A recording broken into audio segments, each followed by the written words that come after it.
मोहन भागवत लुटेरे हैं। मोहन भागवत नहीं लुटेरे, उनकी पूरी आइडियोलॉजी लुटेरी है, वो भी लुटेरे ही हैं। ये भी लिखा है कि देखिए, जो आदमी शासक हो उसके शासन काल में बहुत संख्यक समाज आटा दाल चावल के लिए मर रहा हो, रोजगार के लिए मर रहा हो, गालियां दी जा रही हों, एससी ओबीसी घर में बलात्कार किए जा रहे हों, कभी भी एफआईआर इनके हो जाए, कभी भी घर पे इनके बिल्डोजर चला दिया जाए, तो उन लोगों के लिए लोग लुटेरे ही और कौन है बताइए। आतंकियों के घर में, देशद्रोहियों के घर पे न चलता बुलडोजर। भारत का जातिवादी सबसे बड़ा आतंकवादी है, जातिवादी सबसे बड़ा आतंकवादी है। तो आपको आतंकवादी की परिभाषा हम बताएंगे ना। सुप्रीम कोर्ट, चुनाव जातिवादी सबसे बड़ा आतंकवादी है।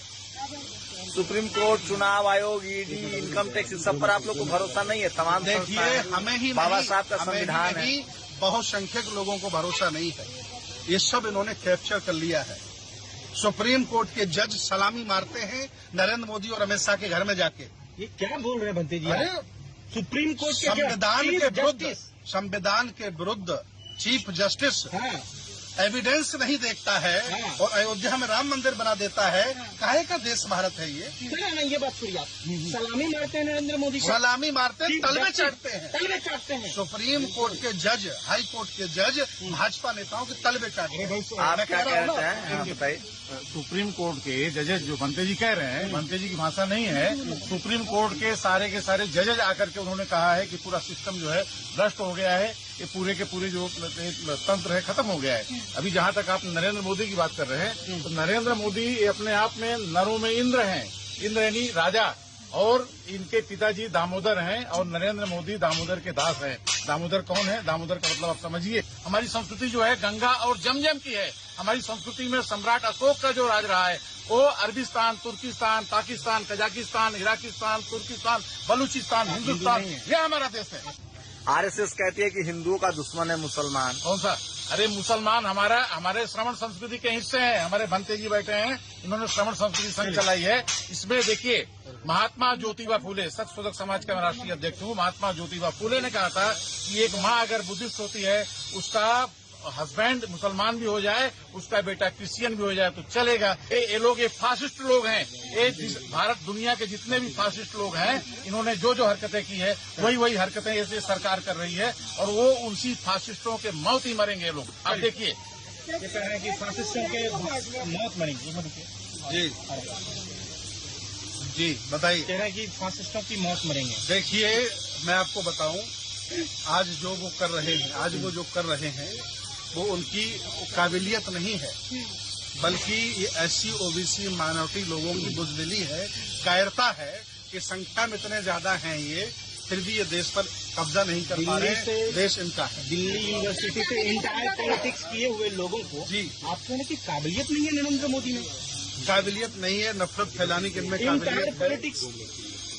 देखिए, कचड़े से गैस बनाने की इनमें काबिलियत है, गोबर से नहाने की काबिलियत है इनमें, गाय की पेशाब पिलाने की काबिलियत है इनमें।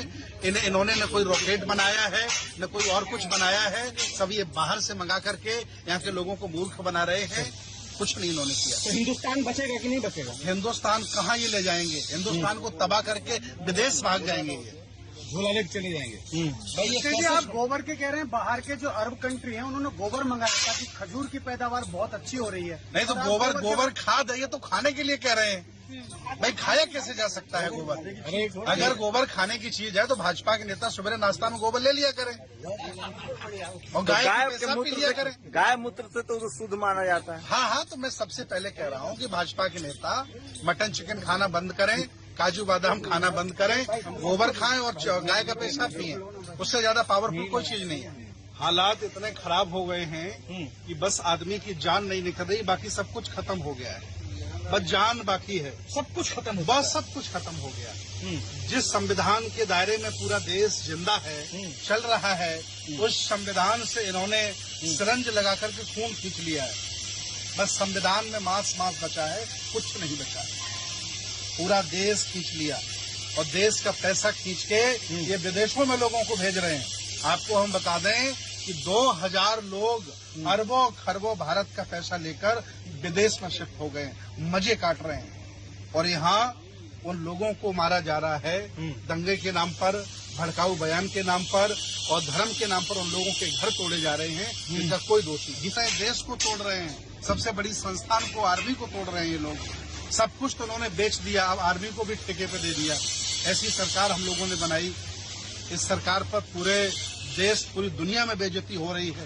वो मतलब नहीं है। हिंदू धर्म का लगातार डंका चल रहा है। बर्लिन में जैसे प्रधानमंत्री कह रहे हिंदू हिंदुस्तान जिंदाबाद। भारत जब से स्वतंत्र हुआ, किसी भी प्रधानमंत्री के समय ये देश कभी इतना अपमान नहीं झेला। इतना अपमान भाजपा ने और मोदी जी ने जलवाया है। चाहे वो किसान आंदोलन के नाम से हो और चाहे वो हिंदू मुसलमान की लड़ाई के नाम पर हो। भारत के नेता, राष्ट्रपति, प्रधानमंत्री ये चाहते हैं कि बर्बाद देश हो जाए, यहाँ दूध न पीने को मिले ताकि बहुजन यहाँ का मर जाए। ये बहुत कम संख्या के लोग हैं, इनका पासपोर्ट रेडी है, इन्होंने विदेशों में घर बना लिए हैं। नरेंद्र मोदी है। सब लोगों के घर हैं, एक नरेंद्र मोदी नहीं। जिनके पास न बीवी है न बाल बच्चा, आरोप लगा रहे हैं। जिनके पास बेबुनियाद आरोप। जी नहीं, ब्राह्मणों ने नहीं बल्कि सवर्णों ने विदेशों में घर बना लिए हैं। जब भी लगेगा भारत में पानी खत्म हो गया, उन्हें लगेगा भारत में आटा दाल चावल नहीं है, भारत में इनकम के स्रोत नहीं है, तो ये भारत छोड़कर को विदेश में चले जाएंगे और इनके बच्चे विदेश में वैसे ही पढ़ रहे हैं। आपने कहा कि नेता, भारत के नेता, भारत के नेता तो नरेंद्र मोदी साहब, अमित शाह है। इनके अलावा बहुत सारे नेता हैं, इनका भी विदेश में बहुत बड़ा कारोबार है। ये कभी भी भारत छोड़ के भाग सकते हैं। नरेंद्र मोदी भारत छोड़ करके कभी भी भाग सकते हैं। जिस तरह से परवेज मुशर्रफ पाकिस्तान छोड़ के भागे, श्रीलंका के प्रधानमंत्री श्रीलंका छोड़ के भागे, आग लगा दी इन्होंने भारत में। भागवत लुटेरे हैं। मोहन भागवत नहीं लुटेरे, उनकी पूरी आइडियोलॉजी लुटेरी है, वो भी लुटेरे ही हैं। ये भी लिखा है कि देखिए, जो आदमी शासक हो, उसके शासन काल में बहुत संख्यक समाज आटा दाल चावल के लिए मर रहा हो, रोजगार के लिए मर रहा हो, गालियां दी जा रही हों, एससी ओबीसी घर में बलात्कार किए जा रहे हों, कभी भी एफआईआर इनके हो जाए, कभी भी घर पे इनके बिल्डोजर चला दिया जाए, तो उन लोगों के लिए लोग लुटेरे ही और कौन है बताइए। आतंकियों के घर में, देशद्रोहियों के घर पे न चलता बुलडोजर। भारत का जातिवादी सबसे बड़ा आतंकवादी है। जातिवादी सबसे बड़ा आतंकवादी है। तो आपको आतंकवादी की परिभाषा हम बताएंगे ना। सुप्रीम कोर्ट, चुनाव आयोग, जातिवादी सबसे बड़ा आतंकवादी है।